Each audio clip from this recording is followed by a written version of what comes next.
ಶತಮಾನಗಳ ಹಿಂದೆ ಬಹುದೊಡ್ಡ ವಿದ್ಯಾ ಸಂಸ್ಕೃತಿಯ ಕಾರ್ಯವನ್ನು ಮಾಡಿದವರು ಬಂಥನಾಳ ಶಿವಯೋಗಿಗಳು ನಮ್ಮ ಭಾಗದವರು.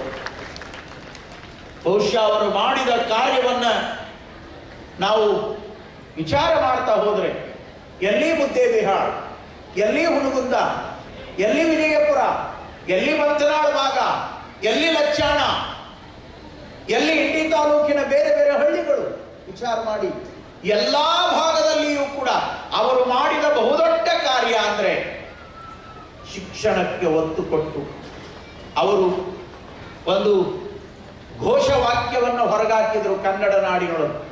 ಆ ವಾಕ್ಯ ಯಾವುದು ಅಂದ್ರೆ ವಿದ್ಯಾಲಯಗಳೇ ದೇವಾಲಯ, ವಿದ್ಯಾರ್ಥಿಗಳೇ ದೇವರು.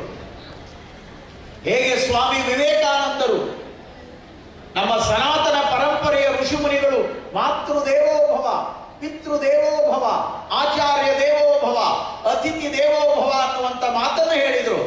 ಅದರ ಮುಂದುವರಿದ ಮಾತಾಗಿ ದರಿದ್ರೋ ದೇವೋಭವ ಅನ್ನುವಂಥ ಮಾತನ್ನು ವಿವೇಕಾನಂದರು ಏನು ಹೇಳಿದ್ರು ಅದನ್ನು ಮುಂದುವರಿದು ನಮ್ಮ ಬಂಥನಾಳಪ್ಪಗಳು ವಿದ್ಯಾಲಯಗಳೇ ದೇವಾಲಯಗಳು, ವಿದ್ಯಾರ್ಥಿಗಳೇ ದೇವರು ಅನ್ನುವಂಥ ಸತ್ಯವನ್ನ ಈ ಕನ್ನಡ ನಾಡಿನಲ್ಲಿ ಕ್ರಾಂತಿಯಾಗಿ ಬಳಸಿಕೊಂಡವರು ಬಂಥನಾಳಪ್ಪಗಳು.